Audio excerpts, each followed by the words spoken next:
Hey, it's Conrad Thompson. Just wanted to thank you for checking out the podcast here on YouTube. If you haven't already, please support our show. The fastest and easiest way to do so, just hit the subscribe button. It's free. And you might also want to hit the notifications bell so you're notified when new files are uploaded here to YouTube. The cool thing about this channel, we're not only uploading the entire episodes, we're also going to let you check out little bite-sized clips if you want to share it with the wrestling fan in your life. And we'd love to help you save some money. That's what I do by day. Hey, it's Conrad on Twitter. You can also find me at savewithconrad.com. And I'd be proud to help your family save some money with my family. It really is that simple. We're licensed in more than 40 states. And if you're a homeowner, it's not a matter of if we can save you money, it's a matter of how much. We routinely help our podcast listeners save $5, $6, $7, even $800 a month. And I'm talking to you if you've got credit card debt. We can help you get rid of it just like that. You don't need perfect credit either. Even credit scores in the 500s can be approved, and it's free to find out how much money you can save. It really is no cost, no obligation, and since we're licensed in more than 40 states, why wouldn't you do this? Maybe you're in a 30-year loan. If you are, you're overpaying your single biggest bill. We've recently helped some of our podcast listeners save more than $100,000 worth of unnecessary interest. Find out how much money you can save right now for free at savewithconrad.com. And thanks for listening to the podcast here on YouTube. Hey, it's Conrad Thompson, and you're listening to Arn with the founder of the Four Horsemen, the Hall of Famer himself, AA, Arn Anderson. Arn, how are you, man? Well, I'm sitting here looking around at what appears to be a credible movie theater. Yeah, we're doing something a little different today. This is the first time after all these podcasts that you and I have recorded one in person. We're in Huntsville, Alabama. We're sitting down, going to watch a little wrestling together. We've never done this before, but I'm looking forward to it. Yep, and by the way, I just want to know which architect cut the big hole in the mountain and stuck this mansion in the side of it. Do you have his name by chance? I do not. I did not build the house, but I did inherit a good deal, and I'm proud that we're able to host an all-time great like yourself today. This is a big deal for you to be here at the Conradison. It's a big deal for me, pal. I don't usually get invited in homes like this, so. Oh, whatever that means. But hey, I even had regular, real leaded Coca-Cola for you. How about that? Absolutely. Just looking out for you.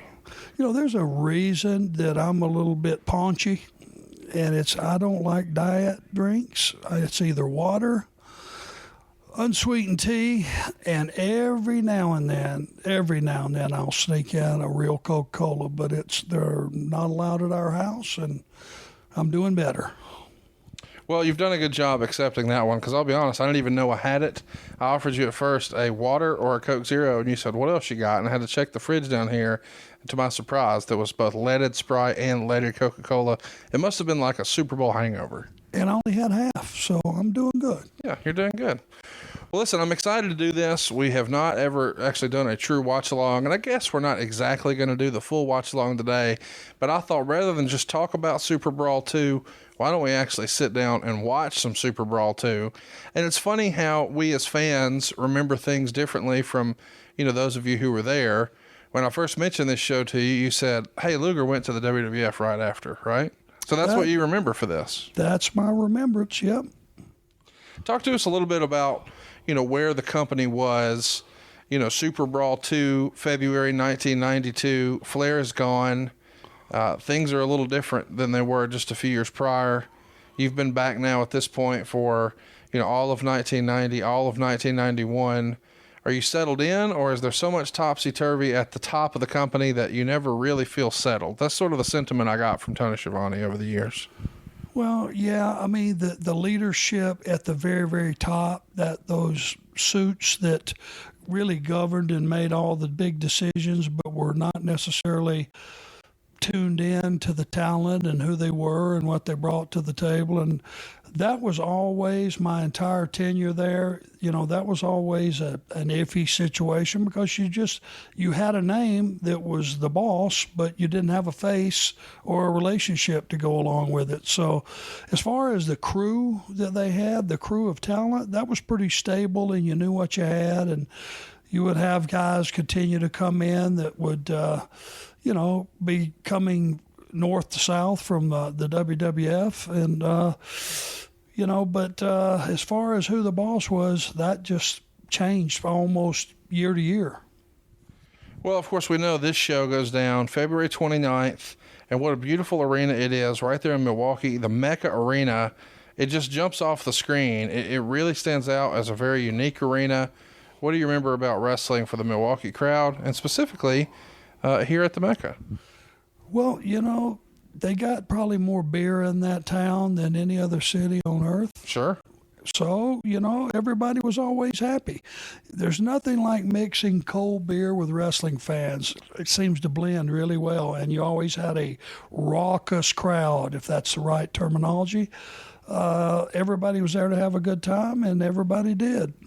Everybody did indeed. The reader poll in the Wrestling Observer gave this show 90.3% thumbs up, 2.4% thumbs down, 7.3% thumbs in the middle. It's almost unanimous. The best match is Jushin Liger and Brian Pillman. The worst match, here's a surprise. It involved Van Hammer. I feel like we're picking on him right now. Maybe we should lay off a little while. But either way, a really spectacular show.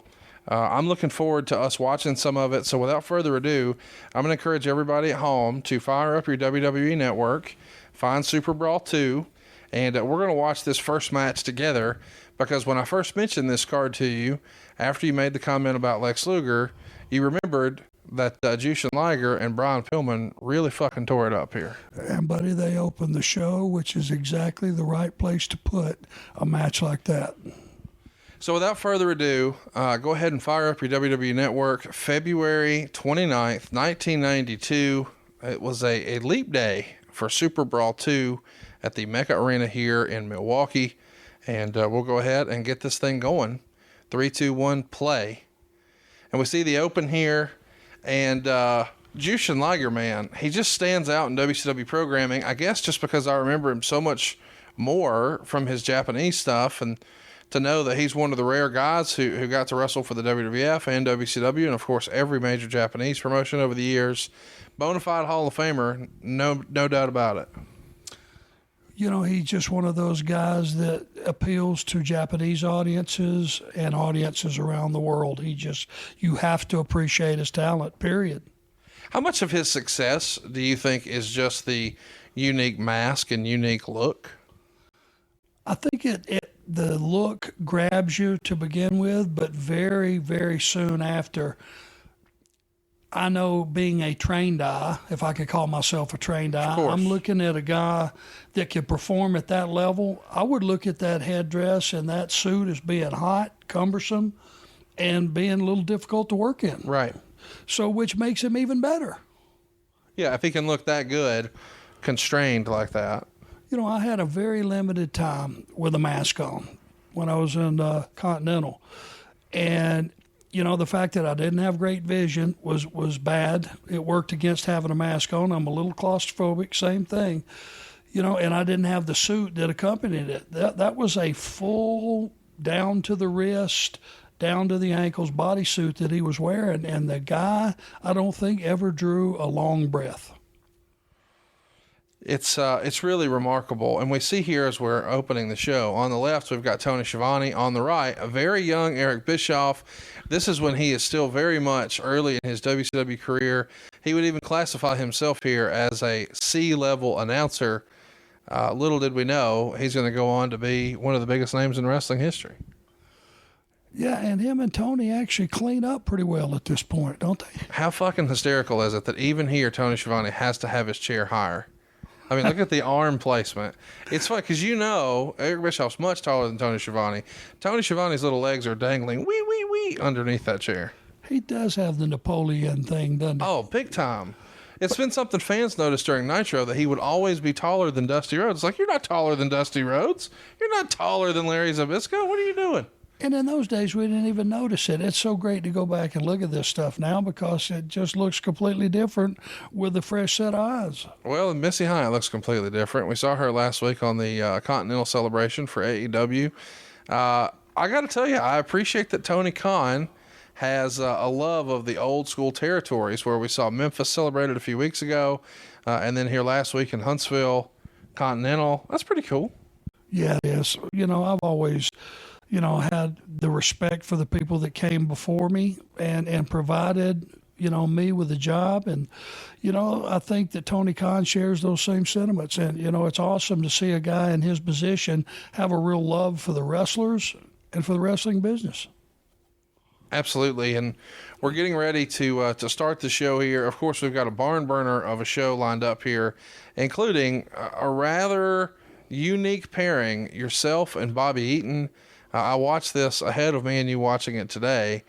I know that your favorites are probably, Tully or Ole, but my goodness, how great would a tag team have been long term, you and Bobby Eaton? I loved being partners with Bobby Eaton.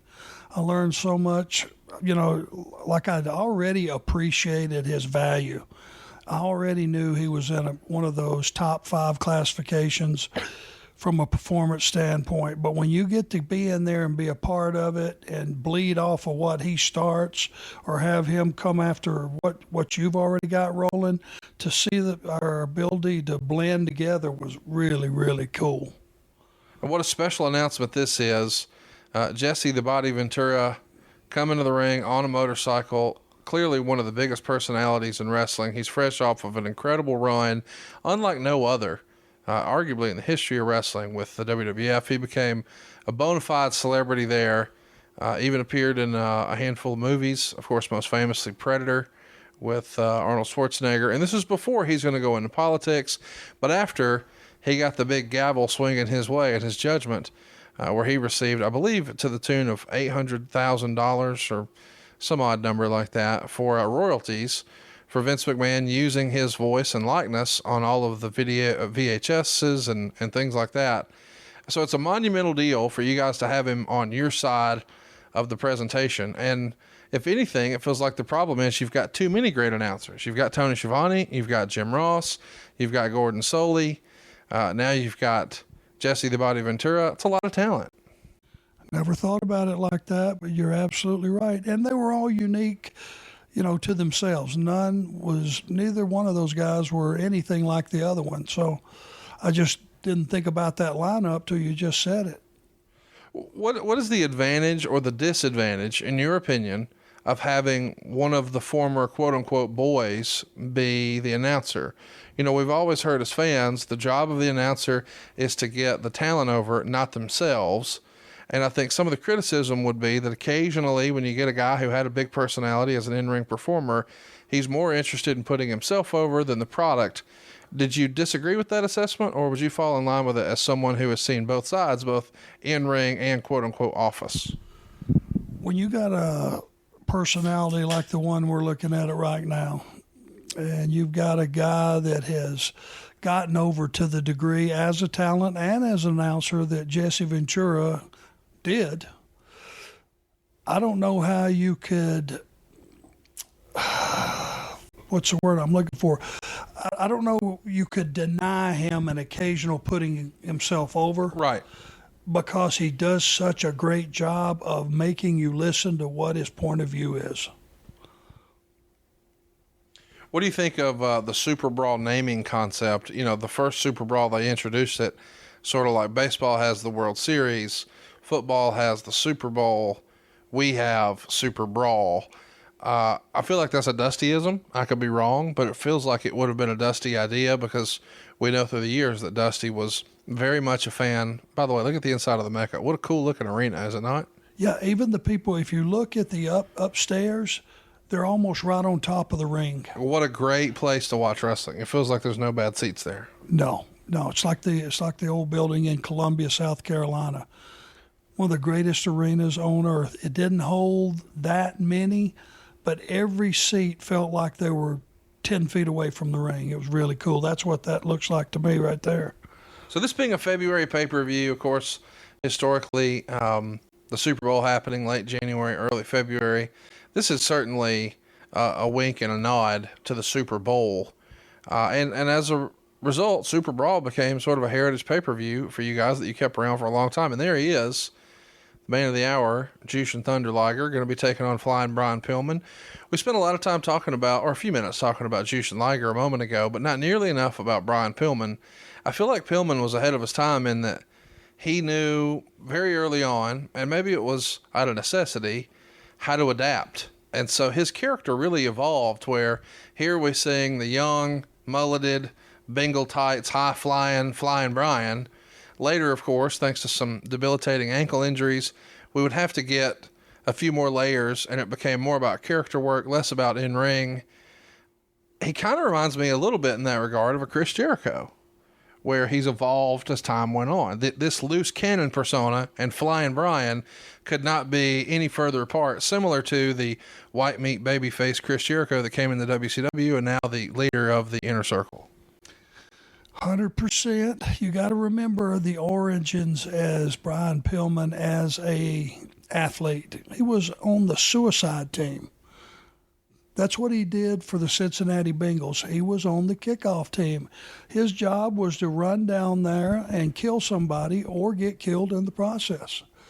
That takes a lot of guts, and he embraced it. And at probably 2 1/4, I don't know what he weighed at the time, but he wasn't the biggest guy in the world. But anybody would tell you that Brian Pillman, and I talked to a couple of the other football players that he brought down to the arena, when we were in town, they said, man, that cat was all over the place. And they meant that as a compliment. Yeah, he had a crazy motor. That was certainly his reputation. I think he even played in college nose guard, which is just unbelievable. Usually that's a guy who's 300 pounds or so. And here you've got a guy who's nearly 100 pounds shy of that, but I guess his tenaciousness and his speed, he was just unworldly. And, of course, for whatever reason, football didn't work out. He found wrestling, and here we are. Yep, and he just picked up that reckless abandon that he played football with. He just brought it, to professional wrestling. But as far as being talented, you can look at the athleticism from the guy. And by the way, how ahead of its time is this match from 1992 we're watching here? This thing, 28 years old, and this could be on TV on Monday, Wednesday, Friday, any day of the week right now. Yeah, it's definitely, everything they're doing is, you might as well say, current. Speaking of current, Brian Pillman Jr. has made some waves in more recent years, sort of carving out his own niche within professional wrestling. Have you had a chance to see Brian Jr. yet? Not yet, but I met him at an AEW event in Chicago. Backstage, he came up and introduced himself. I told him how much I respected and liked his dad. And, I'm a big fan of second-generation wrestlers. I think they have something special. They almost get an edge just by osmosis. It just kind of seeps in their pores a little bit. I don't know why that is, but they have a little bit of advantage. But the downside is they got to be twice as good as everybody else either. Also, because people think they're getting somewhat of a free ride. I don't think this kid is getting a free ride anywhere. He's earning his way along. Yeah, absolutely. If he was getting a free ride, he would have already been, signed and thrown into an angle. And thankfully, he's going about it a different way, and I think he'll be better for it. Man, what high-flying action we've got here with these two guys.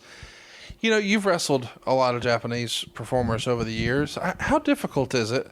I realize this may be a silly question, but how difficult is it to sort of structure a match like this when there is a real language barrier? I guess it would be very difficult. Now, my experience going over in wrestling, I'm just a wrestler. I'm a mat wrestler, not so many high spots, So when I would go over there and, I would just wrestle and they would just wrestle me back and we'd brawl a little bit and we'd do some more wrestling. I didn't have to worry about, all the high flying stuff. So I can't attest to the language barrier, but I know for a fact Brian didn't speak any Japanese. So,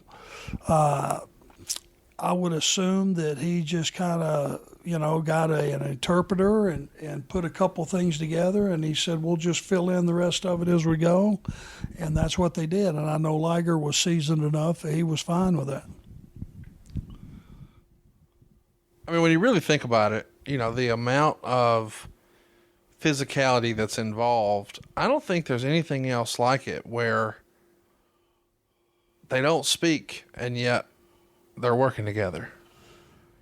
Here's something that most people don't believe and they don't understand, but it's 100% truth. When you're coming up and learning the business and you watch all of the different people that you may be wrestling, and then this is the way I handled it and a lot of the pros handled it, especially career heels, and coming from a time when the heel was in charge of the match and in charge of everything that went on inside those ropes. You would study a guy's moves and all of his stuff and all of his counters. So when you went to the ring, you had pretty much his offense down, you had his defense down, you had all the counters that he brought to the table, and you would just go in and grab something, and he had a counter for it. You would set the pace, and it was your job to know what everybody in the industry did or what they couldn't do. Sometimes it was more important to stay away from what a guy couldn't do. If he couldn't drop kick, guess what? You didn't have him drop kick. And this kind of stuff, it's really pretty and it's really smooth, and you almost get lulled to sleep because it is so smooth. Well, you got to go out of your way to watch this. This is a match that people are still talking about. I know this past year people were still trying to put together Brian Pillman Jr. and Jushin Liger for a match. And it was really just such a special moment in wrestling history, because it does feel like this match went on to inspire a whole generation of wrestlers. This is years before on the big stage we saw Chris Benoit and Eddie Guerrero and Dean Malenko. And a lot of that style would not only become commonplace on Nitro, but in the heavyweight title picture for WWE. But we're still a ways away from that. This is still very much the land of the giants, and these guys are showing everybody a different way. When you see this old school set like this, the old presentation with the blue and the black and the yellow, what's the first thing that comes to mind? It's memories. Distinctly WCW as the color scheme, is it not? Yep. Yes, it is. And the size of the ring. Just pretty much everything. From the dress of the referees. What they're wearing. It just everything that reminds you of the old days. Let me say this: the good old days. Talk to me a little bit about,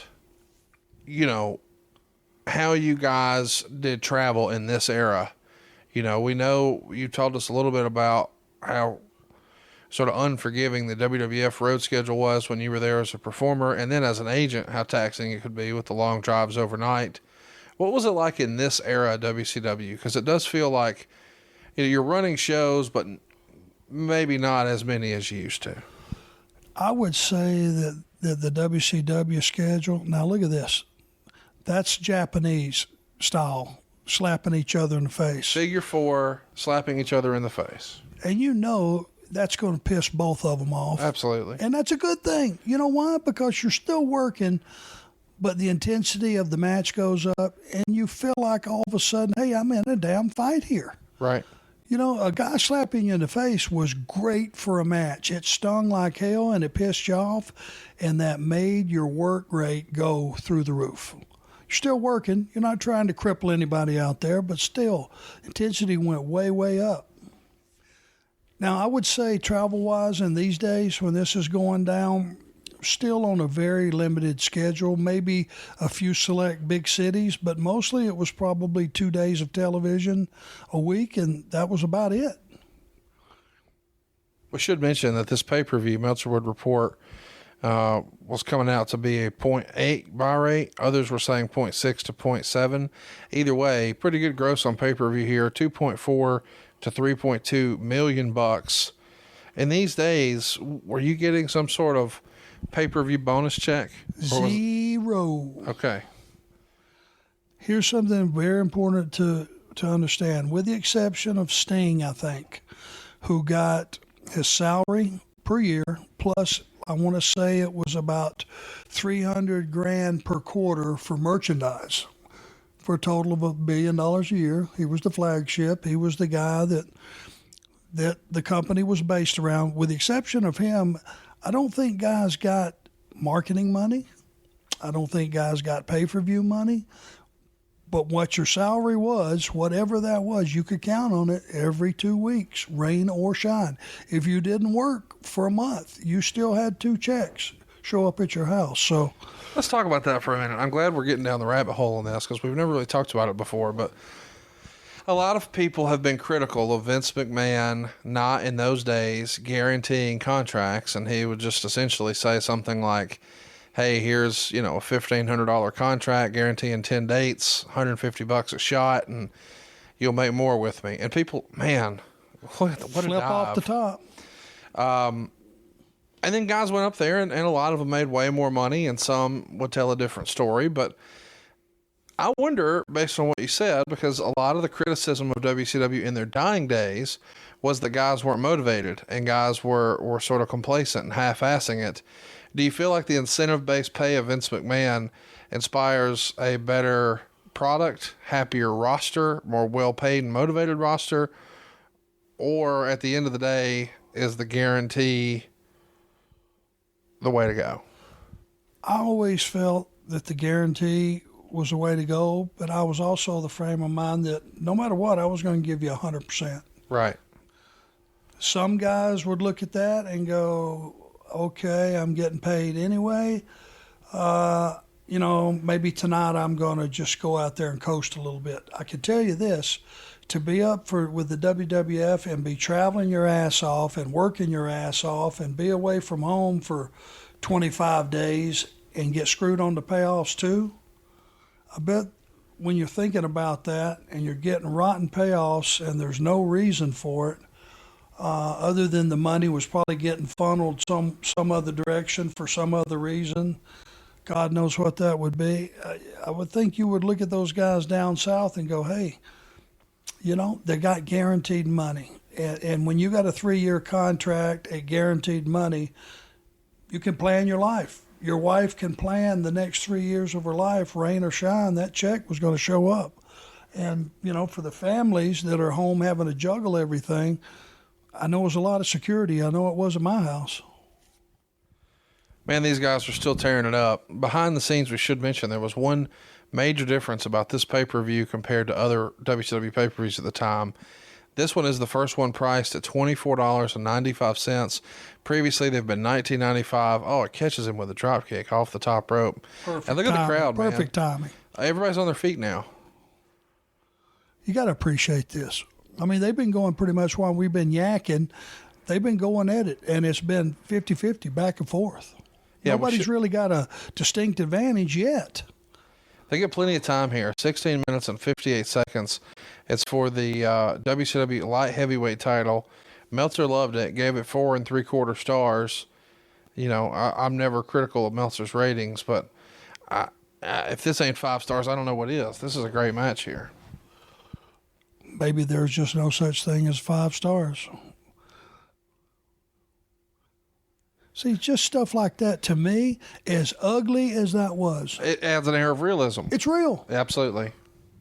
They just went for whatever the hell it was, and they just basically banged butts. Yes. Violently. Yes. And it looked trying like for the shit. same move. It looked like shit and hurt like hell. But we've seen that in mixed martial arts where 2 guys go for a kick at the same time and 2 guys go for a punch at the same time. And if it's choreographed, everything looks slick and perfect. But when it's not, oh man, nice power slam there. Yeah, they're having a hell of a match. They are indeed. By the way, we should mention this show is 1 month prior to WrestleMania, and we've marked the show up $5. Maybe some of that is because, we're trying to actually turn a profit for the first time in WCW. Maybe we're trying to offset some of the costs of the new talent we've brought in, including Jesse Ventura. But with this being, Sting and Lex Luger, 2 of the perennial crowd favorites in your main event, and what a card underneath, you teaming with Bobby and the Steiners and this match. A lot of people thought it was going to be the match or the show of the year.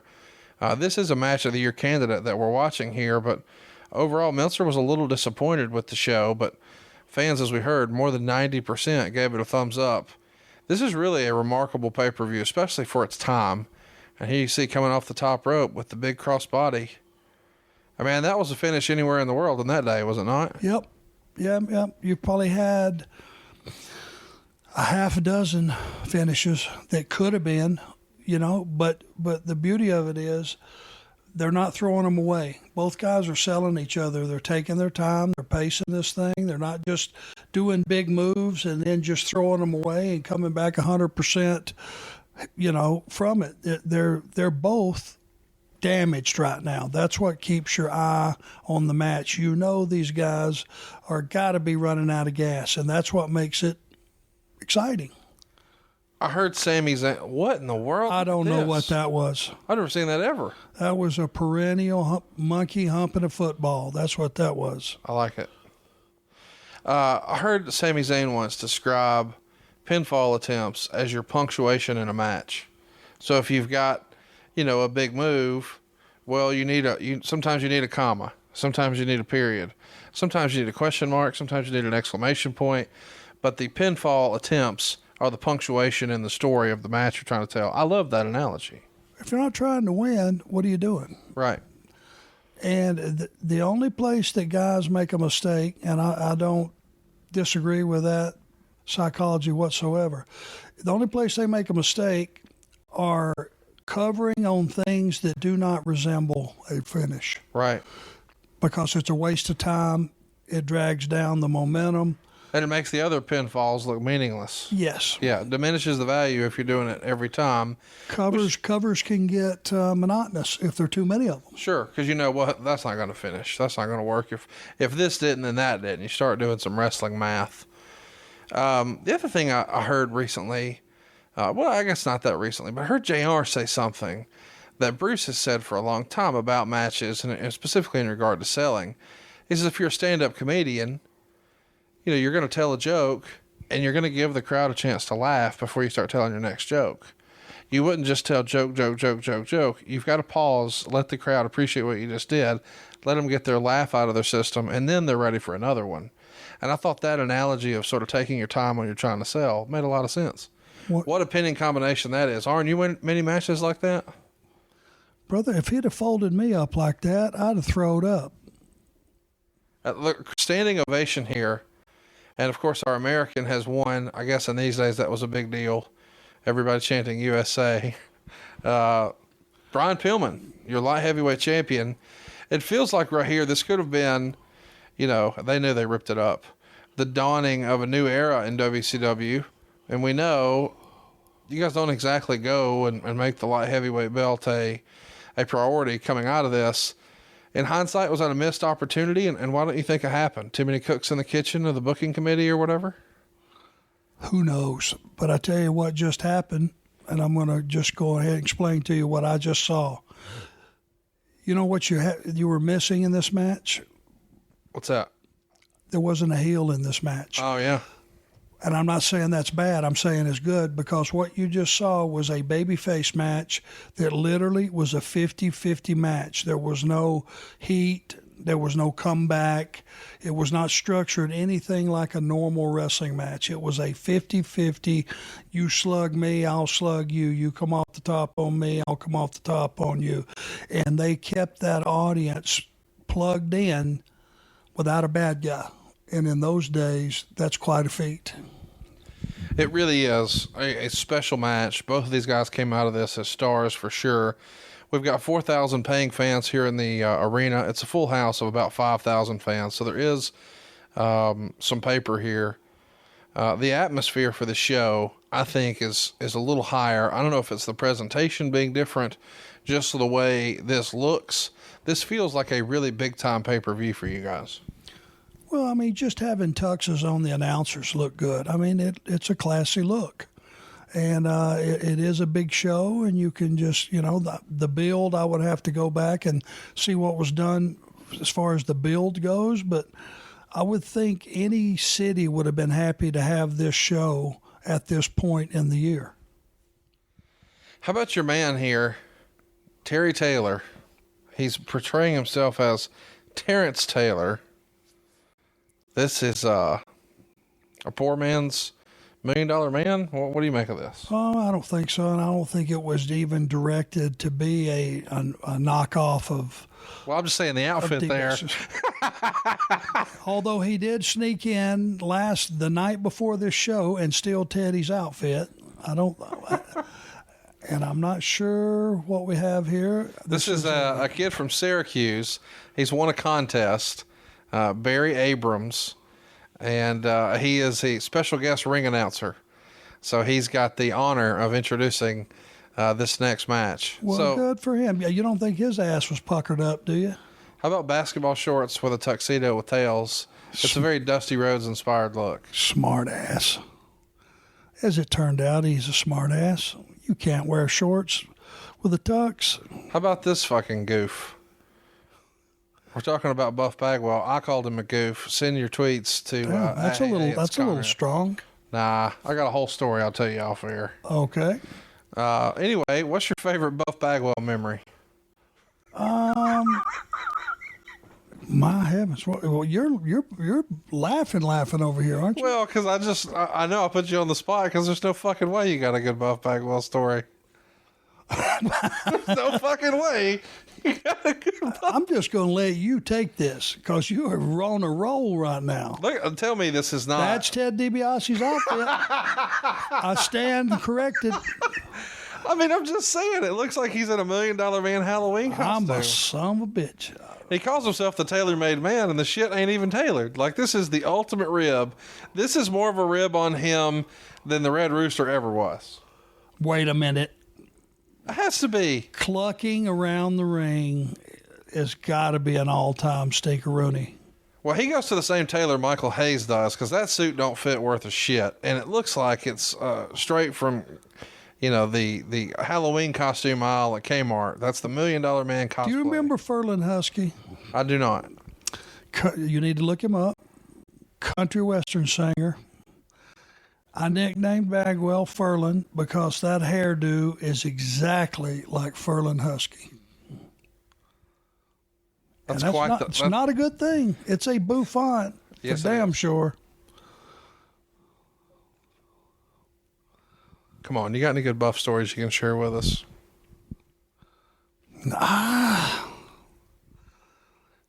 I wasn't around him very much. Well, you didn't miss much. 7 minutes and 36 seconds. Meltzer would say, Taylor was wearing a Ted DiBiase hand-me-down outfit. You had to pity these guys because there's no way to follow the previous match. Taylor carried Bagwell completely. Bagwell looked really gay, if that's the correct adjective, in that white outfit that was three sizes too small, which is why the crowd booed him. Bagwell got lost going into the rolling reverse cradle, and the pin was heavily booed, and the place cheered when Taylor hit him with the 5-arm after the match. 1.5 stars. So, I guess we didn't really give these guys a fair shake here, because following Pillman and Liger, nothing's going to compare here. You got to come back and do something totally different, or you're going to lose this crowd. Yeah, it's a tough spot to be in, and I doubt very seriously if there was any heat on this match whatsoever.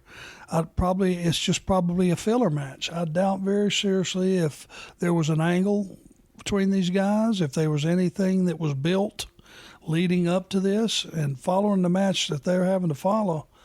That's tough. Okay, Arn, we need to give everybody a peek behind the curtain. You called me out a couple of weeks ago here on the show, and you accused me of having a car that had 200 miles an hour on the dash. And then when I picked you up from the airport this week, you made sure you pointed that out. You were right. But here's the deal. You assumed that my vehicle was new, but it's actually 5 years old. I just take great care of it. And I don't buy new cars because, I want to get the best deal possible.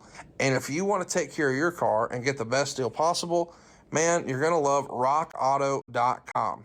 And we should mention, with the ever-increasing number of makes and models, it's impossible to stock all the parts you need in a traditional chain storefront. So why endure the often pointless and seemingly intimidating questioning, stuff like, is your Odyssey an LX or an EX? And wait while the counterman orders the parts on his computer choosing the only brand his warehouse happens to carry. You see, you have computers right now with access to rockauto.com at home. And how about this? You probably got one in your hand right now, or certainly in your pocket. One reason to repair and maintain your cars is to save money. And that's what I do. Rather than taking it to the dealership and way overpaying or going and paying a higher tier at one of those chain storefronts, here's a pro tip you may not realize. If you work at a shop, you get a discount. If you're just me or you, regular guy, you pay a different price. Why are you paying more? You shouldn't have to do that. And here's the thing. Don't take my word for it. Go compare prices right now at rockauto.com. You'll see that they always offer the lowest prices possible, and they're not going to charge you a higher price based on what the market demand is or based on how often you're in the store. And that is what the chain stores do. rockauto.com, also a family business, serving auto parts customers online for over 20 years. Go to rockauto.com to shop for your auto and body parts from hundreds of manufacturers. This is something I can speak to from experience. A few years ago, I got my dad a classic car. He wanted to start tinkering. He wanted to start turning some wrenches. Instead of going down to one of the big box stores, I sent him to rockauto.com. They have everything you need, from engine control modules to brake parts to tail lamps. Man, they got motor oil. They even got carpet. And whether it's for your classic car or a daily driver, you get whatever you need in a couple of quick clicks, and it's delivered directly to your door. The rockauto.com catalog is unique and remarkably easy to navigate. And if I'm honest with you, I've just went on there, typed in my make and model just to see what all they had. It's impressive. They got stuff on there that I thought, man, this is kind of cool. I may pick that up just because. Quickly see all the parts that are available for your vehicle. Choose the brands, the specifications, and the prices you prefer. But I can't mention this enough. It's cheaper. I have found it to be reliably cheaper than everywhere else. Go to rockauto.com, see what's available for you right now, and if you find something you're going to like, when you get to the "How did you hear about us" part, please write ARN. That lets them know that we sent you there. It's great for the podcast, and it saves you some money. It's an amazing selection, reliably low prices, and all the parts your car will ever need at rockauto.com. We're going to skip ahead now because I think we've seen enough Buff Bagwell to save us for a while. So instead, we're going to jump on over to Cactus Jack and Ron Simmons on the WWE Network. So if you're watching with us, I'm at 39:18 right now, 39:20, and we're going to see really a remarkable performer ahead of his time, Cactus Jack, and he's going to be taking on Ron Simmons. Man, this is... talk about styles clashes. I mean, this guy is a once-in-a-lifetime performer, and he's about to take on a once-in-a-lifetime athlete. This should be fun. What he has is a death wish. Suicide intrigues Crazy Jack. I'm going to tell you that for sure. The first time I ever saw him wrestle live, don't know where it is in this sequence of events, but he wrestled Mil Mascaras in San Antonio. It was Corpus Christi. There you go. And I cover it this Thursday, Corpus Christi. 2 days from now, with Jim Ross. And he was Cactus Jack Manson there. And I know what you're about to say. He took this fucking horrific flatback on the concrete that if we saw it today, we would think they're dead. And he did it 30 years ago. Well, it would have killed a normal guy. Unbelievable. It would have killed me. It would have killed you. Did you know that spot was coming before you saw it? God, no. No. I mean, at that point, half the boys have to think, we got to go help him. Well, and he'd already set the indoor record for hip tosses. I don't know why. They did 111 hip tosses during that match. Go back and watch it if it's the one I'm thinking about. And that bump off of the apron on the concrete floor, when he came to the back and I saw that he was alive and might not die, I went up and I said, Jack, you have got no sense. He looked right at me and he said, no, Arn, I got no money. Yeah, I got no dollars. Got no dollars. That's a great line. And it's absolutely happened. Yeah. And I went, there you have it. I get it, 100%. What a great line. You got no sense? No, I got no dollars. By the way, Cornette gave him he knew Cornette was pushing hard for Cactus to come in. They booked Mil Mascaras on a handful of, Mexican border town shows that WCW was running. When Cactus finds out he's working with him, he does not want to.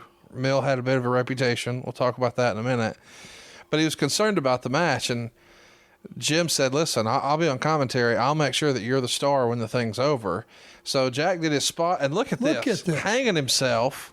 What a spot this is. On purpose. Yeah. A signature spot of his that's going to ultimately cost him his ear against Vader.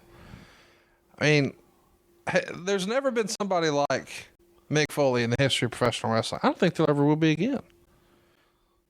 God, I hope not. Either way. Because, and I mean that in the best. Oh, absolutely. The guy absolutely gave the wrestling world everything he possibly could muster up. Everything he had, he gave you. And if it meant falling off a 10-story building, that's what he gave you. I know this sounds silly, but do you think Mick Foley loved wrestling more than any other wrestler you ever met? Because you got to love it to do some of that shit.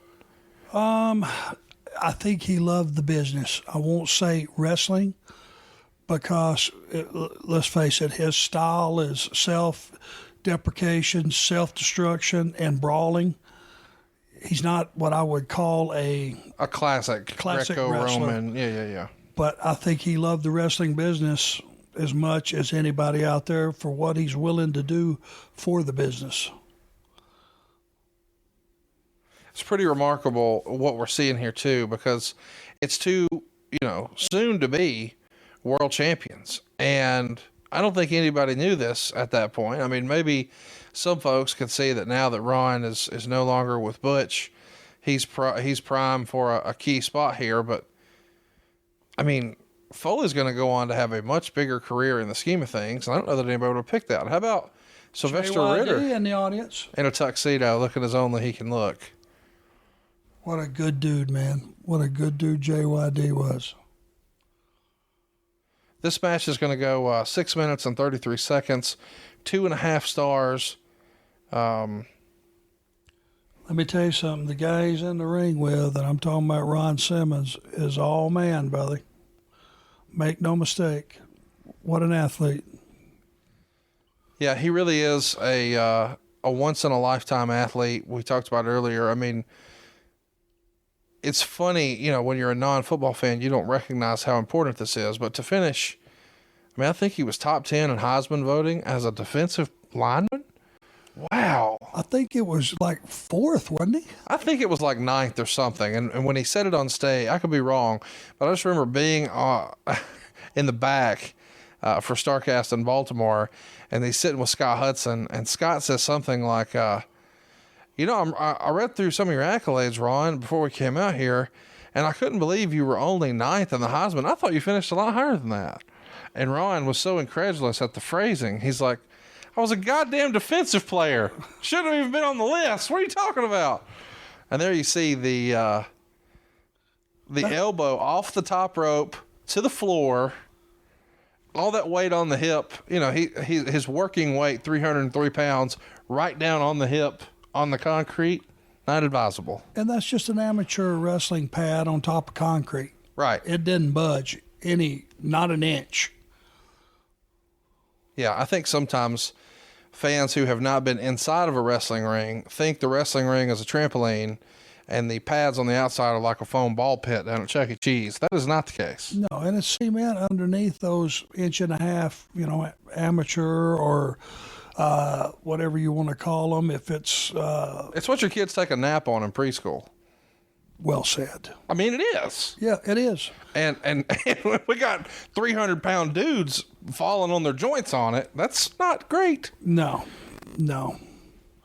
And let me tell you, it's not that Jack was the toughest man in the world, because I guarantee you, once he got back in the back, he was took a shower, he was hurting, yep. And he was hobbling, and he went and he suffered in silence.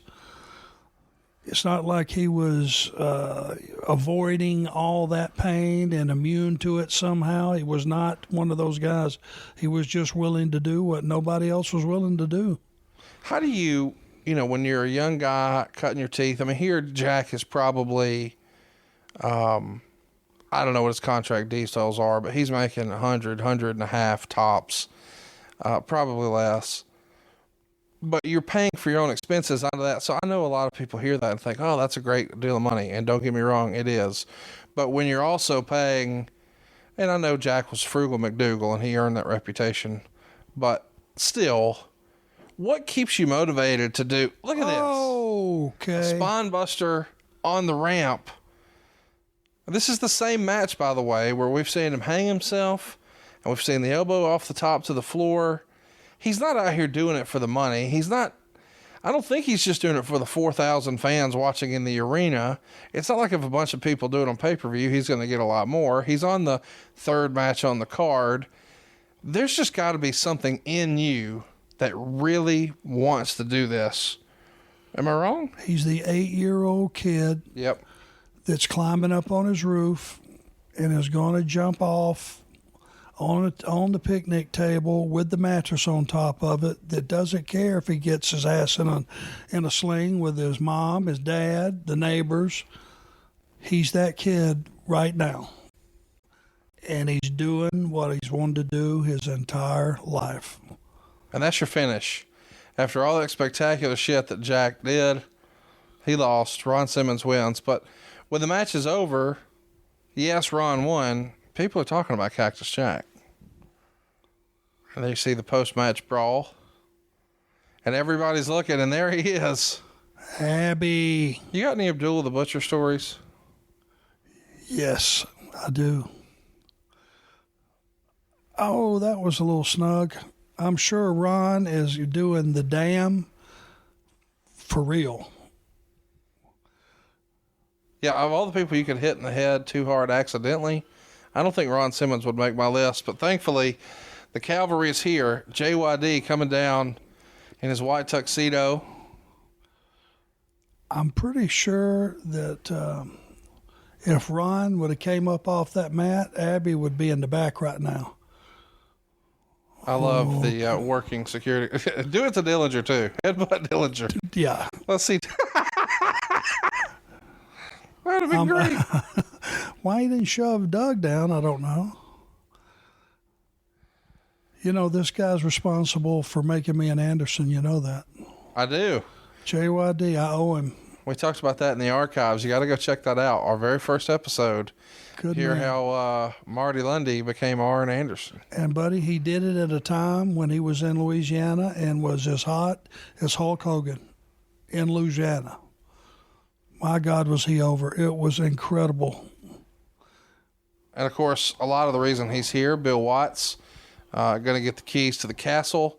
He's a big fan of JYD, drew a lot of money with JYD. Of course, we know that later this very year, we're going to put the belt on Ron Simmons, also a Bill Watts situation. Let's talk about Bill for a minute. Bill coming in, it's been musical chairs for a while here in WCW. It feels like a major upgrade to go from a Jim Herd to a Bill Watts. Well, except the fact that he was coming into a corporate job, working for a corporation. He was used to being the owner, boss, top guy, all those things with his own company. Right. Big, big difference than falling under corporate America. And I think that's not what he anticipated. He anticipated having free reign when he came in, and he changed a bunch of rules and did a bunch of things that didn't sit very well with the entire talent. And I'm going to tell you this right now, and I've said this over the years at different times. You can work in the office, or you can be a wrestler, or whatever your job is with a company. You can actually get heat with the office and survive. If you get heat with all the talent, doesn't matter how high up the totem pole your job description is, you're gone. And he got heat with all the talent because he cut everybody's money. His deal was, hey, all I want you to do is pay me a percentage off of what I save the company. He saw all those big contracts. I know that he cut mine and Bobby Eaton's in half. Wow. Half. He took away catering, which may make you even giggle. But when you got to be at TV from 2 o'clock in the afternoon to 11 o'clock at night. How else are you going to eat? Got to feed the machine. Yeah. You expect these guys to be world-class athletes, they got to eat. and he took away all the catering, had lunch boxes. It was comical. You know, it was like something you would get on a kindergarten field trip that you're going to for 3 hours. Well, we just saw Vinnie Vegas come to the ring. He's with, of course, Sir Richard Morton. He's trying to clean his act up a little bit. Vinnie Vegas, we know, had a stint as Oz and the Master Blaster.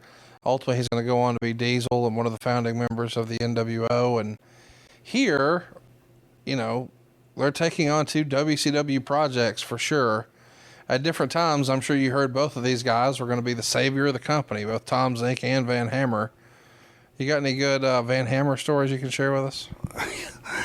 I can tell you the very first time I saw him, we're standing in center stage, backstage. Picture that. Now, look at that get-up he's got on right now. Yep. Okay. Burn that into your mind. In the backstage area was Steve Austin, Steve Regal, myself, and Bobby Eaton, and we're standing in a little circle. We're bullshitting about something.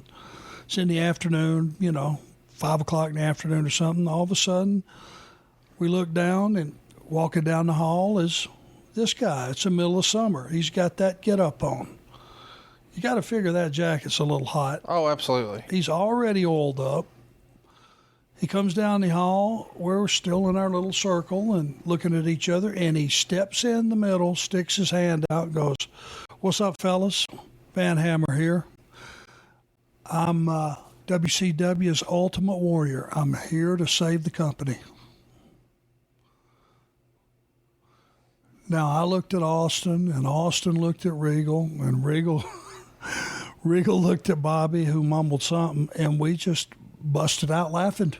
We thought they'd set us up. Sure. You're waiting on Ashton Kutcher to jump out, and you're on Punked or something. Now, I'm going to give him this much benefit of the doubt. I'm sure whoever was booking and booked him in probably said, "Hey, man, you got a great look. We're going to make you a big star." Now, his interpretation of that is where he came up with that promo that he hit us with. But it's the most preposterous first meeting of anybody I've ever met in the business, because he meant all of it. You told me that story the first time 5 or 6 years ago, so I didn't skip this match because I knew you'd hit us with it. Well, I mean, he, from a physical standpoint, look at the guy. But as we know, in this business, you can look like $1 trillion and bring absolutely nothing to the table just because you're a body guy, you look phenomenal. And it's unfortunate that the people who are tasked with making guys like that look good are guys like Ricky Morton, who have more wrestling talent in their fucking pinky nail. And their pedigree, what they've done. Sure. In the past. That's got to, that has to account for something. So the original plan was supposed to be Johnny B. Bad. Zink is in here subbing for Johnny B. Bad because Mark Miro is in the middle of a contract dispute and was pulled from the card at the last minute.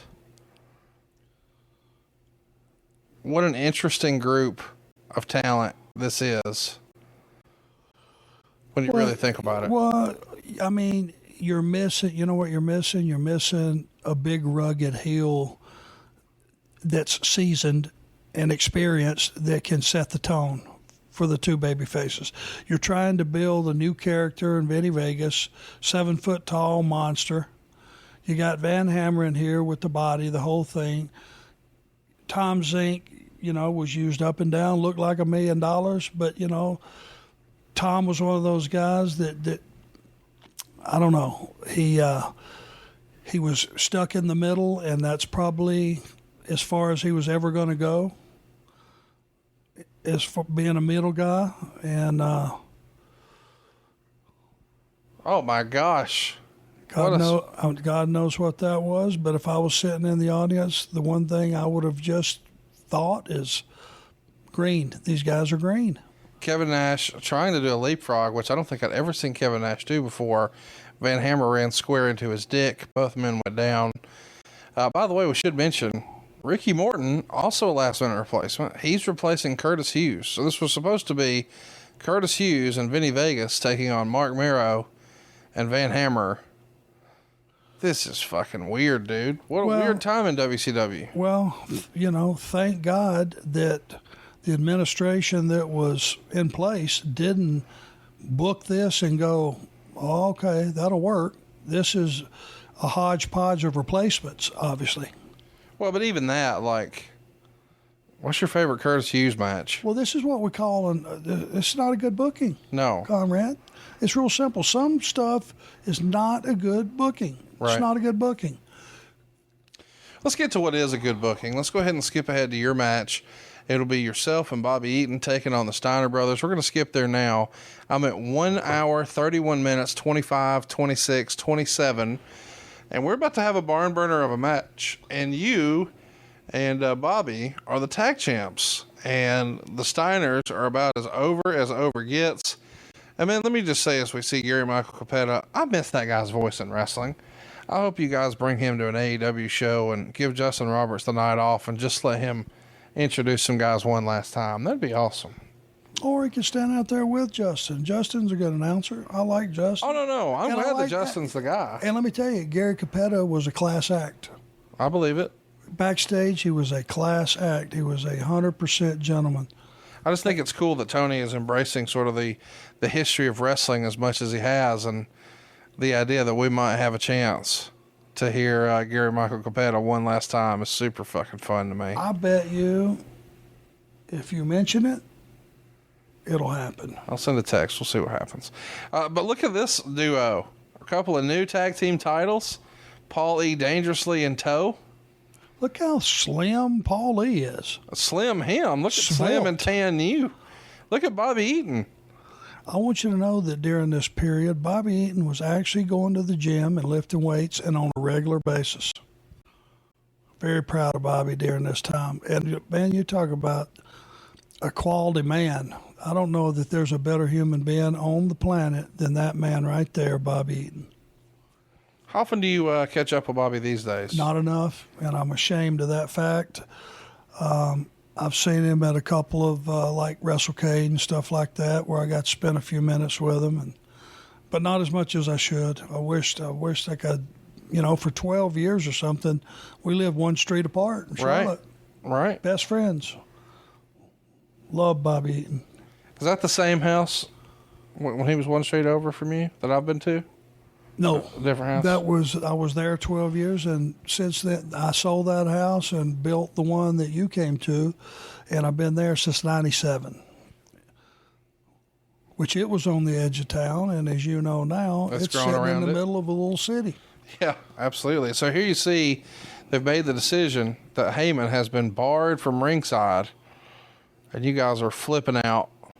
Well, what kind of bullshit decision was that? I don't think some of our younger fans who maybe just saw, you know, the end of WCW, or maybe they saw their work in the WWE, or maybe the, TNA, whatever. How fucking over were the Steiner Brothers in 1992? God. Look at them. Look at the crowd. The crowd is so into this, by the way. Listen, and it wasn't just beach muscles. I walked in the gym one day, and Rick Steiner was sitting there with 365 on the bench.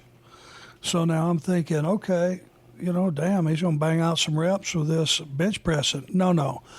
He turned around, went up under it, and did behind-the-neck presses seated for about 6 or 8 reps with 365.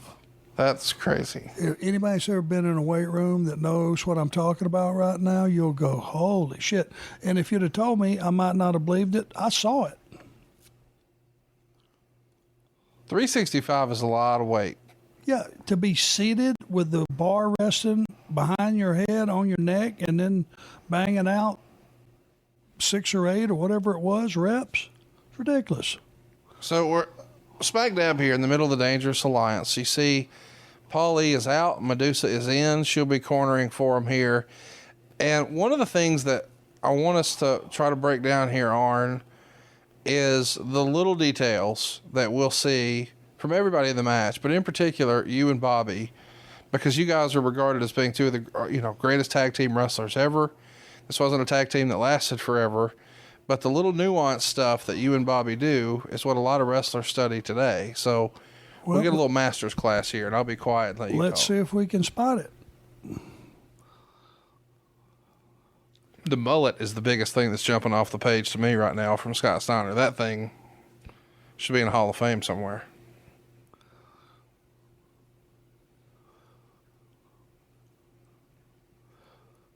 Referee Randy Anderson.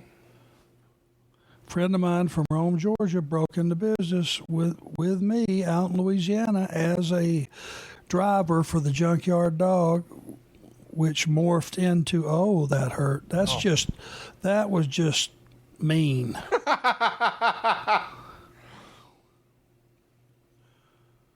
In real life, who was a bigger badass, Scott or Rick? Oh, I don't know, but if you ask Rick, he'll tell you him. Scott was his little brother. Now, I think Scott has the reputation for being more volatile, but Rick, from everybody I've talked to, says he was the real badass of the group. Strong, silent killer. Scotty was probably a loud, boisterous killer.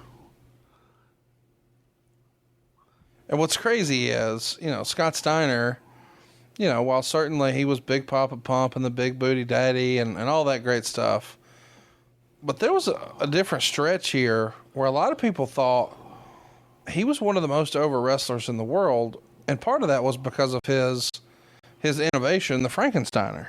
I mean, it was the hottest move in wrestling. Well, I mean, look at the guy here. I mean, he's got a good body, but it's not Big Papa Pump body. Right. But it's a great body. And the guy, being an amateur wrestler, he's not injured yet. He's not hurt yet. He's early during his career. He's fluid. He's athletic. I mean, he does some Brian Pillman-esque stuff at 255 pounds, which is pretty amazing. As a rule of thumb, when a guy rolls out like that, and I think people in the business would call that taking a powder. When you do that, what's the rhyme or reason for the right time in a match to do that? To break the pacing that's going on right then. Because if that continued on at the pace that it was, Steiner should have beat him. Right. You got to have some start and stop and heels when things, get out of hand. A heel will take the easy route out to the floor. And it just breaks the momentum. You got to reset the match. You kind of got to start over. And if you're at the first of a match where you're going to pull some time, you can't just go in wide open and go wide open for 20 minutes. It's not possible. So you call in Rick Steiner. Rick's all fired up, running circles. And here we go. You guys did not talk about this. This is all improv? All of it. Real simple. He starts doing the damn pit bull. You respond. I'm going to the house. I'm going over here and hide by Bobby till he calms down. What a great spot.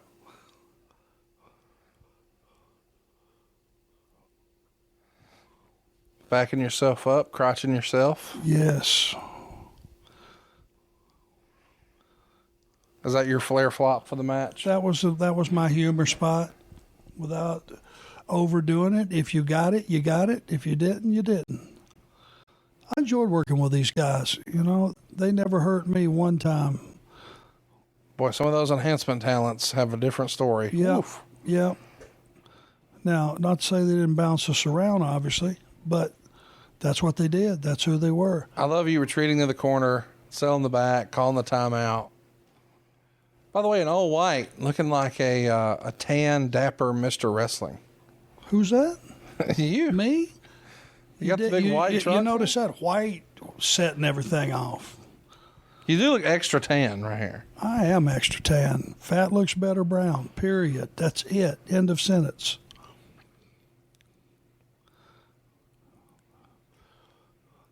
You know, this is getting about to the point where I've about had enough of this shit.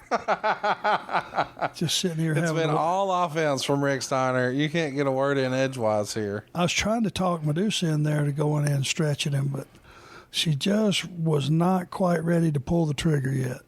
She wasn't afraid. She wasn't scared. Talking about one tough lady right there. Oh, yeah. Ahead of her time, too, man. One of the oldest rules that guys don't fully comply with these days, and what we're doing, if you go back and look at it like this, everything we're doing is just to make them better wrestlers than us. Right. It's a real simple story we're telling here. They're just better than us. So when we do something shitty, you know why, because it's all we had left. I think there may be a little bit of razzle-dazzle coming here. Powering up. Test of strength. Here comes Bobby Lou. There's that razzle-dazzle you were talking about. So that's probably one of the few spots you guys work out ahead of time? Yeah. Well, how difficult is it to do the, I don't know what it's called, but what's that maneuver called when you hook the top rope and, go up and over? Go out over the top. Basically over the top rope. Take a bump over the top rope. How many times do you do that? It's not easy. No, it looks very difficult. It looks like you would fuck your hip up or catch your head on the bottom rope. I mean, there's a lot of different ways it could go wrong. Well, what you got to make sure that you do is on your way down, you got to reach back and post off the apron so that you clear the apron. If you go over and land on your ass on the apron, that's a real easy way to knock your sack out. Oh, we don't want that. So you want to clear, and it's like tying your shoes. I know how to tie my shoes, but I can't tell you how to tie them. Yeah. Once you learn how to go over the top, it just becomes natural.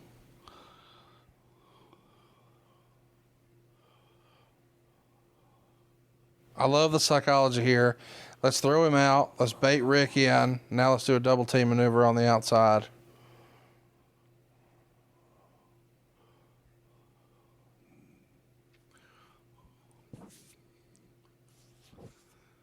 Still building baby faces.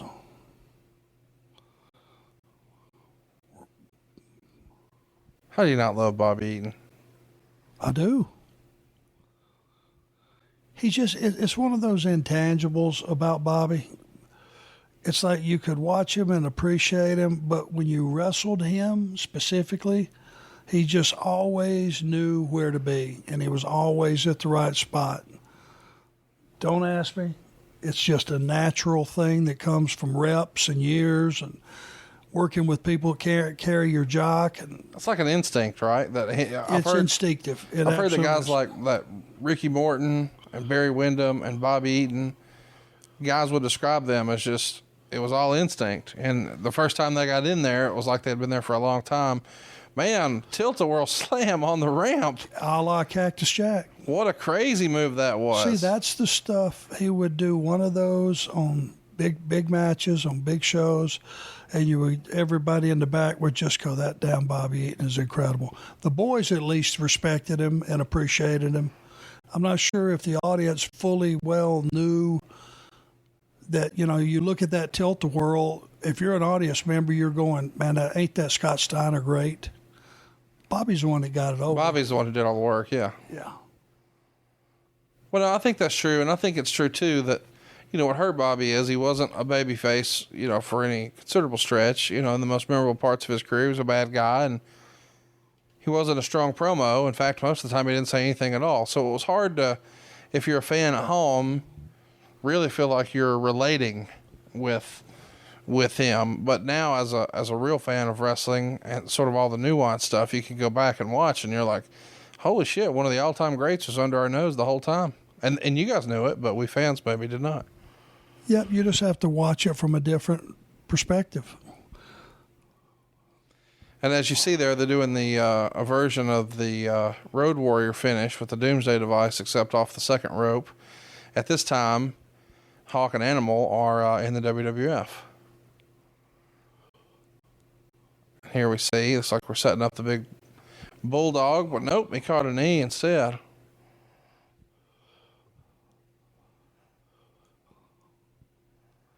We should mention this got really, really great reviews, 3.25 stars.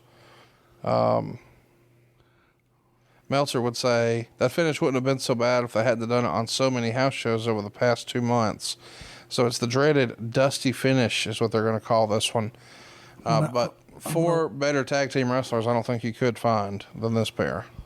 Well, we just spent I don't know how many minutes trying to establish how good those guys are. Right. So now when you do finally get them down, it means something. You got somebody down that's pretty damn good, so you accomplished something. You have to make your opponent.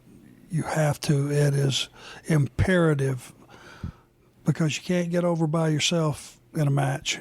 It takes 2. Talk to me about the context of building a tag team match like this for pay-per-view, especially in this era where, all right, we're going to get plenty of time. They're going to give us 20 minutes. Steiner's are the baby faces. They're over like Rover. We got some heat on our manager. We're going to do the old switcheroo. Are there like different chapters or verses to building a match like this? Well, when you've got a team that they absolutely believe in, they be in the audience, and they believe that any moment during this match, the Steiners could win. If they won with the Frankensteiner, nobody would doubt it if it was 5 minutes into the match. But what you end up having to do in a match like this, you've got heel champions, you've got the strongest babyface team possible that are challenging, and you have to set up all these different instances to where, okay, that's it. Oh, that's not it. Okay, oh, that's it. At any point you're in jeopardy of losing the titles is what keeps it interesting, because if this were not a title match, I don't think you would have quite as much interest because we're mismatched. Right. And to be honest with you, everybody was mismatched when you put them with the Steiners. Clothesline there from Rick Steiner. Got you down on your back, and I think Rick's going to be looking to make a tag here.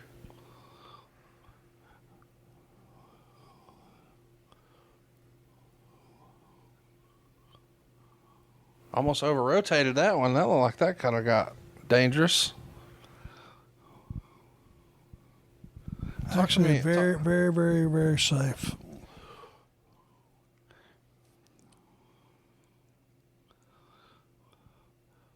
Talk to me about the way your old running mate Rick used to take those bumps, where everybody else is trying to land on their back. He lands on his side. Probably goes back to the plane crash and breaking his back. That was his explanation. It looks weird. It looks more painful. How does he not walk around with jacked up hips now? I guess we don't know that he doesn't. He just doesn't talk about it. Well, yeah. I don't know that he isn't damaged, because they always took that.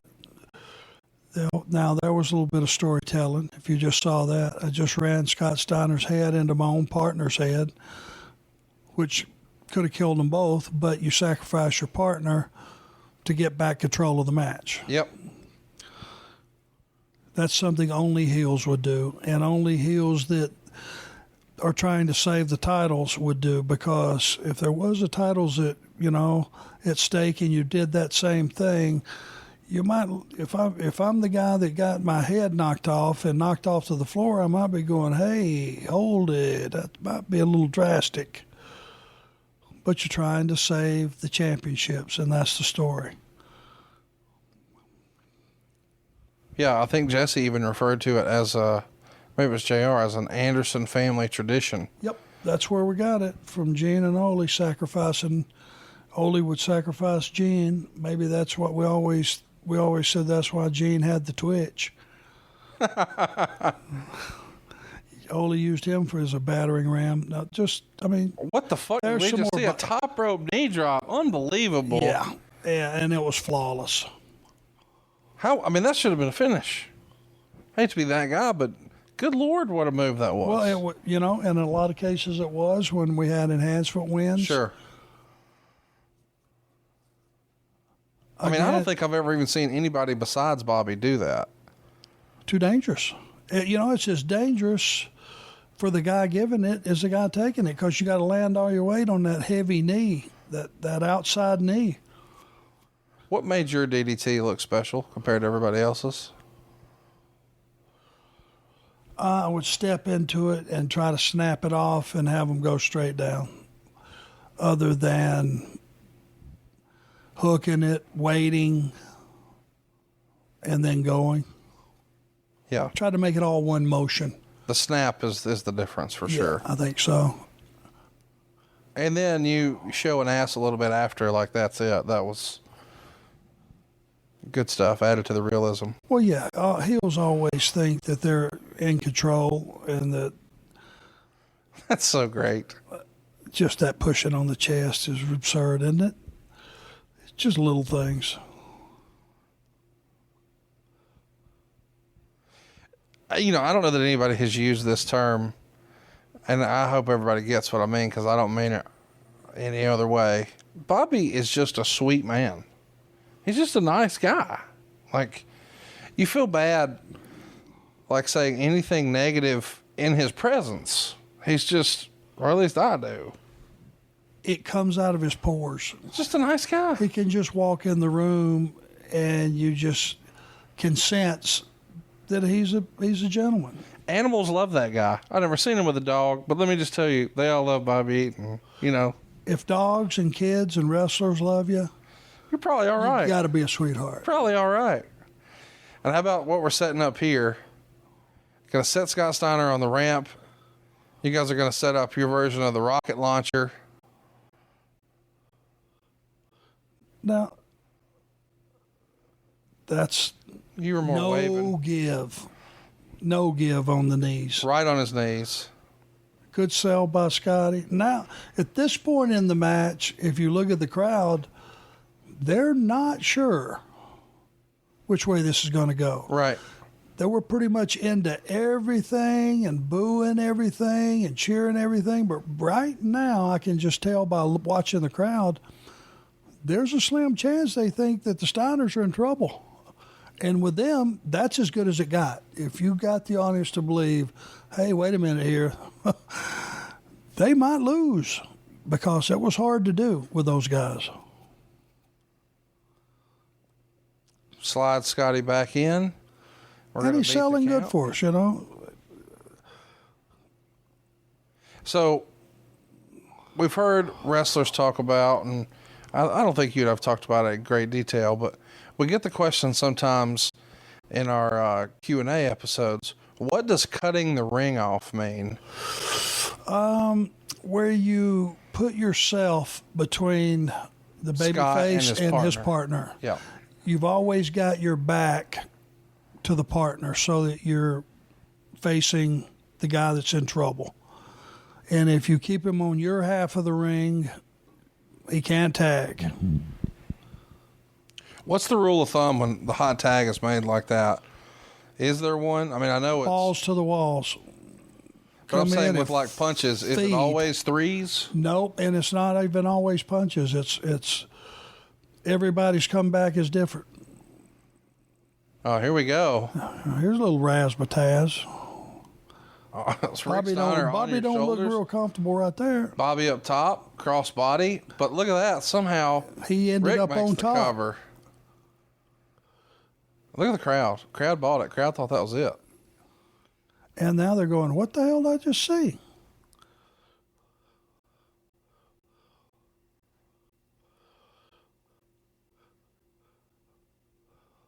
Bulldog off the top. Bobby's still in there, though. Got to break that 3 count up. Scott's coming to put it into that.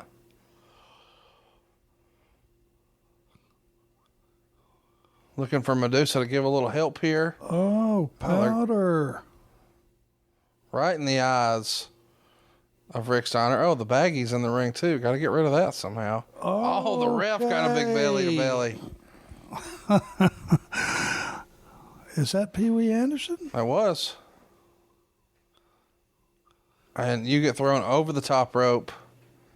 Double underhook suplex coming up, looks like, for Bobby Eaton. So the top rope would have been the DQ, but we don't know that yet, correct? Yeah, we don't know exactly what's going on at all. Our first referee, Randy Anderson, is out of here, but here's Mike Atkins. He's going to count the 3. The crowd goes bananas. And it looks like we've just seen a title change. The belts are coming in. The Steiners have the belts. Oh, we got another ref to stooge this off. Had to be over the top was the disqualification.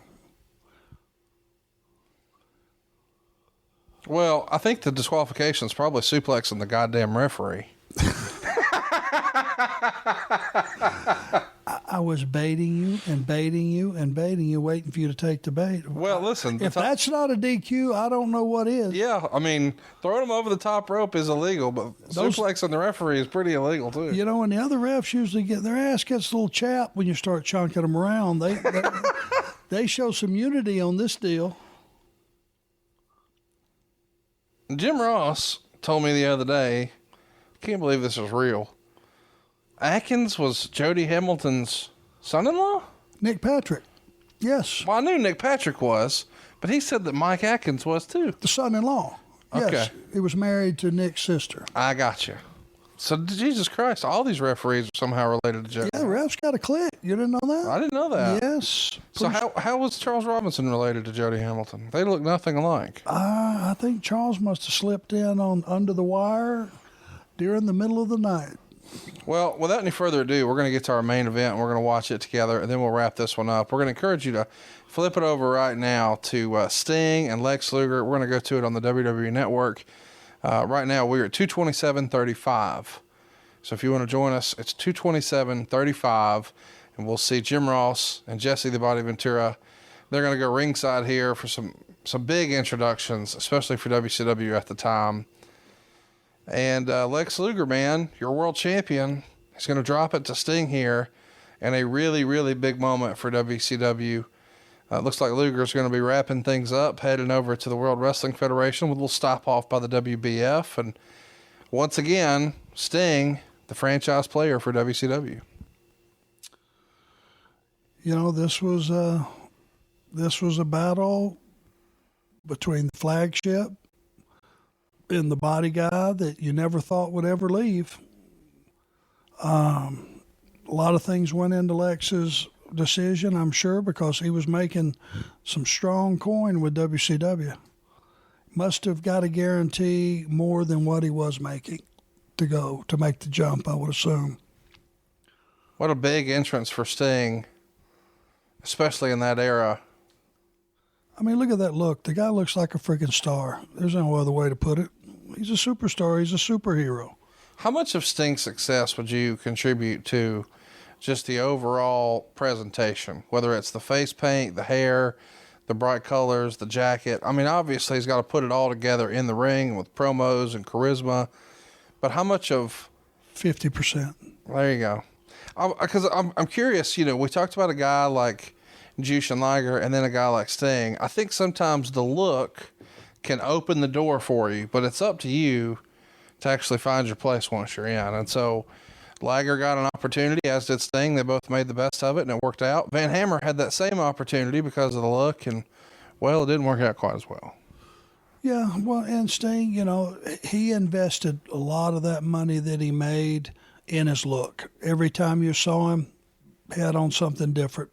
It all looked professional. His gear, he looked like, if you're a 7-year-old kid and you're sitting there, you see Sting come out, you go, you know, he's a human scorpion.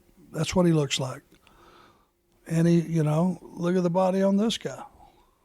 We should mention WCW is about to implement steroid testing. We're very much in the era of steroid testing in wrestling. WWF is first to have to comply, of course, with their trouble with Sahorian. WCW trying to be a little preemptive, worrying they may get some of that stink on them. Vince McMahon, meanwhile, is going to start a bodybuilding federation, the WBF, and that's going to be the way he brings Lex Luger into the fold. And then ultimately he becomes a full-time wrestler there as well. But what were you talking to Lex about in this era when you heard that one of the highest paid boys for a long time, the world champ, he's wrapping things up. He's on his way. Well, I have to be honest with you, because Luger said this to me on more than one occasion. During this period, he was working with the Steiner some, and they were bouncing him around. Mm-hmm. And that's the first time he had ever been bounced around like that, because he was the guy doing the bouncing. Yeah. And he came in, he went, Arn, Jesus Christ, how do you stand it? They're killing me. And he wasn't making a joke. He was being very serious. He said, those guys are killing me out there. How do you do that every single night? You know, I just looked at him. I said, oh, shit, you get used to it. Well, he decided he didn't want to get used to it. And I think that might have been part of the reason to make the jump, because he knew what Vince had in store for him. He knew he was going to go back to being a babyface. I don't think Lex really liked being a heel, and he didn't like being one that got bounced around by the Steiners and the Road Warriors and those guys. I can assure you. Well, it's a different style up there. They weren't doing the physicality the way the Steiners are here. No. They, you know, we've talked about that going back to Barry Darso's conversation with me. They didn't take the bumps up there that we took down south.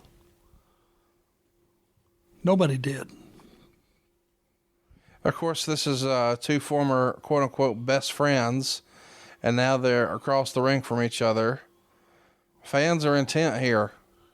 It's weird to watch old wrestling, too, because there's no distractions. You know, there's a handful of signs, but it's before the sign era. But everybody doesn't have their cell phone out. They're not tweeting. They're not Snapchatting it. They're not Facebooking it. They're just taking it in, man. And you hear see the guys jaw-jacking here. What's your problem, Luger? So they're trying to talk before they get going. This adds an air of realism to me. If these really are quote-unquote best friends, that they're going to just air their grievances. You do remember that they had a gym together. Yeah, main event, right? Main Event Fitness, yes, sir. So they were business partners, best friends. And neither one were huge wrestling fans growing up. They just sort of fell into this as a lucrative profession, and both did really, really well as a result. Absolutely. You know, and this talking, for me, I'm like you, it's intriguing. It's different. Yep. And I actually like it because it adds an air of realism. The other thing I guess these guys have in common is, for better or worse, newsletter guys like Dave Meltzer would say, Flair made them both. That they were both, you know, guys who had blue chip prospects, maybe. But in the ring with Flair, they become main event guys. He certainly did his part. And when Lex was with us, you know, when he was a Horseman, we made sure that he was the strong one in the match. We took all the bumps. We sacrificed, you know, a lot of our steam so that he could be the monster. I mean, because look at him. If you failed to make that real, you're a fool. I would arguably say he looked as good as anybody in the business at this time. Yeah, I mean, I think him and Kerry Von Erich are probably the two best bodies in the game in this era. I would think so. Sid's probably on the list. It might not make your list for obvious reasons, but as far as the intimidation factor, that dude had fucking pumpkins on his shoulders. Yeah. And I wouldn't say that Lex, you know, the look was not as intimidating and as like a Sid would be. It was a whole different look. Luger's, you know, he's tanned. He was, you know, it was more of a pleasant, pleasing, symmetrical. Sure. You looked at him and you just went, God almighty, what a body. Talk to me a little bit about steroids. I've talked about it a lot with Bruce and with Eric and with Jim. You know, and I get hate tweets for this, but I've always sort of viewed wrestling as a performance art. And if me and you are in a real mixed martial arts match and we're really going to punch each other as hard as we can in the fucking head, then yeah, they ought to test us and make sure that, you know, everybody's got a sort of a square deal here and a level playing field. But in performance art, I mean, you're not really trying to hurt each other. You're not trying to physically harm another person. Who gives a shit if you take steroids? And maybe I'm in the minority on that, but I mean, obviously, and we're not betraying any confidences. Luger wrote about this in his book. He was taking steroids here, and you could obviously tell when he shows up for the WBF in the WWF later, he is a much leaner version of what we're seeing this Lex Luger. So it was chemically enhanced, and I don't judge that negatively. It was a personal decision and one he made for aesthetic reasons. And did it further him along in the business? Sure, but not to the physical detriment of anyone else. So are you saying you are pro steroids in our industry? I'm pro personal choice. And if you decide that's something you want to do, then I think it should be up to you. I don't think I don't think any promoter is coming, and I don't think Tony Khan is going to hold a meeting and say, guys, you got to get some Winnie. No, that's not that. Who's got the HCH today? That's not a thing. I'm not promoting that, but I am saying if a guy says, hey man, this is the look I want to have, and this is what I'm going to do, and I'm not hurting anybody, I kind of don't give a shit. What do you think? I think it's a personal choice as well. It's the thing is, you can look at a steroid body and they look completely different from a guy that he may take all the supplements, his diet may be immaculate, he may train every single day, but a steroid look is a completely different look. The definition is different, the quality of muscle is different, and you could pick a guy out of a crowd, I'm not going to say 10 times out of 10, but if you got a bunch of good-looking athletes, 8 out of 10 times you could pick out the guy that's on the gas because it's just a different look, and it gives you an advantage, and it makes you look like one of those guys that is a superhero. If you would have taken the gas away from the Ultimate Warrior, hypothetically, yeah, what would he have been? And just went on talent alone and his ability to wrestle, I can't say for 100% sure because it never happened, but I would think he wouldn't have had nearly the career that he had. Luger, especially, when you look at Lex, look at the body he had when he played football. There's nothing like he has here. There are guys that throughout history have they've been on the gas and it made them look completely different. Big Papa Pump had a whole separate career. And I would venture to say there were people that turned on the television. I had no idea. And went, that's who? That used to be whom? Bullshit. Right. Because he looked different. He looked like he was heading to the Olympia. Well, not just that, but he changed his hair and everything. He had facial hair. He had blonde hair. It wasn't a mullet. It was short. It was a total different presentation. And yeah.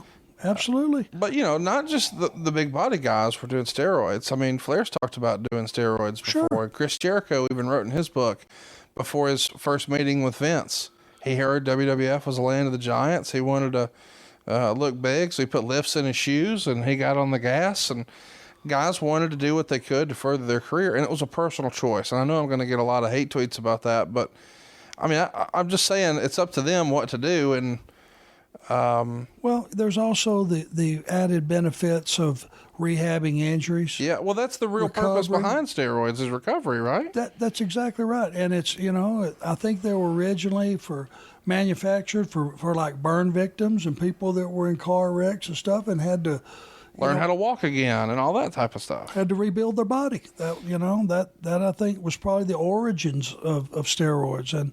But it's not like you pop a needle in your ass and you look like Lex Luger tomorrow. You still got to go sling some weight around. You got to train even heavier, and not heavier, but even more intense. You got to watch your diet. But the fact is, two guys can have the same diet, the same supplements, the same sleep, all those things, and go to the gym and train together. The guy on the gas is going to look completely different in a positive way, and that's just the way it is. And you think Eddie Guerrero wasn't on the gas? Of course he was. You think Benoit wasn't on the gas? Of course he was. Well, of course you are. Shit, Rey Mysterio came back one time and was on the gas. Now, Rey only weighed probably 160 pounds. But if you think that's what the audience, whether it's the paying customer or the guy on the headset in the back, if you think that's what the audience wants, you're going to take a stab at it. You're a fool if you don't. Sure. And if they're not testing and it's not a part of against company policy and you're getting it from a doctor or whoever you're getting it from, you hadn't broke any laws, who's to say don't do it? Yeah, and that's the other thing. You do want to have a prescription for it, because if you're caught traveling with something you don't have a prescription for, not only do you jam yourself up, but you put the company in a bad light too. So the guys have gotten themselves in trouble over that over the years, and some guys have managed to avoid it completely, and we know who those are. I just don't think it should be this black cloud in wrestling, I guess, is my point. It certainly should not be a death sentence. No, especially when, so many of our other professional athletes, it was just commonplace. I was friends with a major league pitcher when the whole thing broke out about, potential steroid scandal with McGuire and Sosa and all those guys. And he was a pitcher. So when I had a conversation with him, I was like, man, can you believe all this? He's like, well, yeah, they started gassing when we did. And I said, what do you mean? He said, well, the pitchers got on the shit first. It's for recovery. We needed our arms to be better. And that blew my mind, because I think the public conversation was, can you believe all these hitters, all these home run kings were on the shit? It's like, no, the pitchers were first. I mean, I wasn't there, but this guy played for the Patriots and Padres and a bunch of teams. And he's like, dude, we were on the shit long before they were. And that blew my mind, but it made total sense. It was about arm recovery. Oh, okay. Well, that makes sense. Of course you need a little help. Well, and performance. Of course. It takes whatever gift God gave you, and I think it amplifies it just automatically. Whatever it may be, whether it's not, like you said, it's major league pitchers, major league hitters, whatever if it's a basketball player, it may, enhance his ability to jump. Who knows? Or recovery from an Achilles injury or whatever. Well, here you see these guys doing their best. We should tell you that Meltzer didn't hate the match, but he didn't love it. It's going to get a 1.5 stars, 13 minutes and 1 second. Meltzer would say, Luger was so huge, he looked like a member of a different species. If it hadn't already been confirmed already, this is officially confirming that Luger is going to join the WBF. They spent the first 2 minutes pretending they were doing a silent movie by standing there and doing nothing. And then they started working, and the near 300-pound Luger blew up within 2 minutes. The match was kept simple, and it did have interest, but was a long way from a classic title change match. Ultimately, he would say, the finish came out of nowhere with Sting decking Harley Race and pinning Luger with a cross-body block. Luger and Sting shook hands and embraced after the match, but on television, they switched to a crowd shot so the folks at home didn't see it. So they're trying to make sure everybody knows, hey, Lex Luger's a heel, and we want him out of here. We don't want them thinking that he's a babyface. But he's not. That's the problem. That crowd, he had heavy heat coming into this match. No. And they're trying to do what they can to make sure that the crowd knows, this is not your old babyface Lex Luger, because they had flip-flopped him a few times here. I mean, even going back to when Sting went down in 1990, that same Clash of the Champions we were talking about earlier, where Cactus Jack took the flat bump, that's where Sting would jack his knee up, just 3 weeks shy of the title shot against Flair. So they had to sub Lex Luger, but the only way to do that, now that Flair is a bad guy because of that show, is to turn Lex Luger, who is a newly heel, now back to a face. And then of course he's back heel here, having replaced Ric Flair in that world title match with Barry Windham at Great American Bash 91. They try the pairing with Harley Race, and I think Harley is really just here to let fans know, hey, by the way, Luger's a bad guy, boo him. What do you think, Luger, and what do you think of the Luger-Harley Race pairing? Didn't fit. I mean, I like Harley as sort of the elder statesman. He feels like he's sort of the, big backdrop by Harley. It literally was, because Harley is a textbook heel, career heel. It was just to send a subliminal message that somehow Lex was part of that. And now he just won with a crossbody. He won with a crossbody, and Luger just hops right up. All right, I'm just going to give you some Monday morning quarterbacking, okay? Let's do it. This guy, Luger, is leaving the company. There's Aaron calling telling you not to give away all the secrets. There's Luger leaving the company.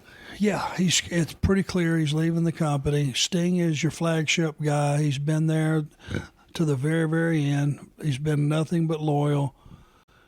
Don't you run a comeback and hit him with a splash and beat him with your finish? I would think you would hit him with a stinger splash and then put him in the scorpion and tap out. Yeah, exactly. And that's exactly what you should have done. The guy's leaving the company. Boy, Aaron needs you. You're in trouble today. Barry Horowitz, for God's